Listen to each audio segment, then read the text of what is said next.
The hardest part of cooking pork chops is they have to be cooked to a higher temperature than steak, but we don't want to dry them out. And the best way to keep this from happening is to use a brine. We mix together brown sugar and kosher salt, add a cup of boiling water to dissolve them, then add about 2 quarts of very cold water to cool down the brine. Then we add our pork chops to a gallon-sized Ziploc bag, fill it with the brine, and let it soak in the refrigerator for 24 hours. And there we go. Yeah. And the bowl is in case something happens. Yeah. Because, nothing ever happens. No, nothing ever. Nothing ever. Now we'd place a large cast iron pan on the stovetop and proceed to get it ripping hot. All we need to do now is chop up an onion so we can make an onion gravy with the pan drippings after the chops are cooked. We pat our chops dry, give them an additional coating of kosher salt, and we're ready to fry up some pork chops. We add a little bit of corn oil to our hot cast iron pan, and in go the chops.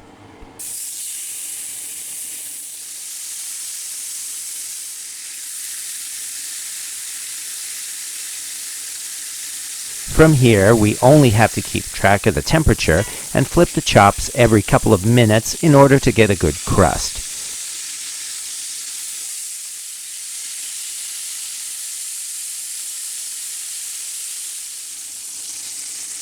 We sear the sides at least once and start using a probe thermometer to keep track of the temperature.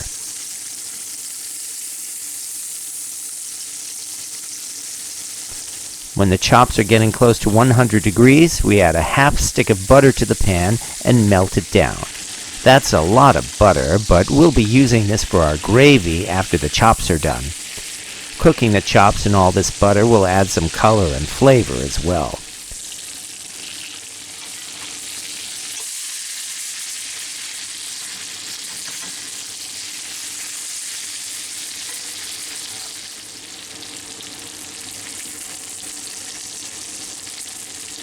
And the moment the chops are between 135 and 140 degrees, we take them out of the pan and cover them with foil to rest as we prepare an onion gravy.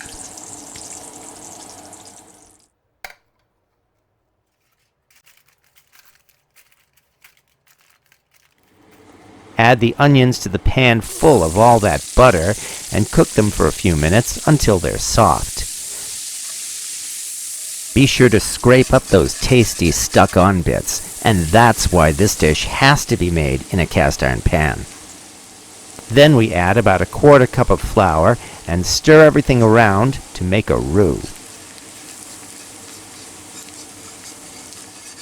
Stir it for a few more minutes to be sure the flour is cooked. Then we start adding milk to the pan, a little bit at a time.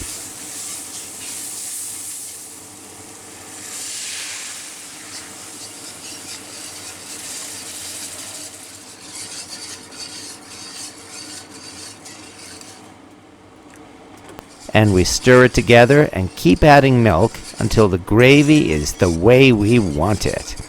We add some salt, pepper, and Worcestershire sauce and a little bit more milk.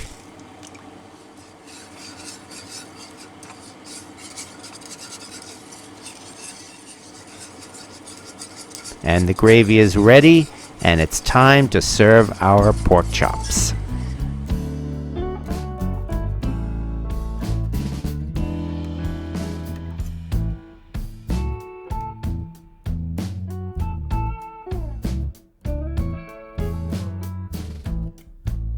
It's safe to say we've accomplished what we set out to do.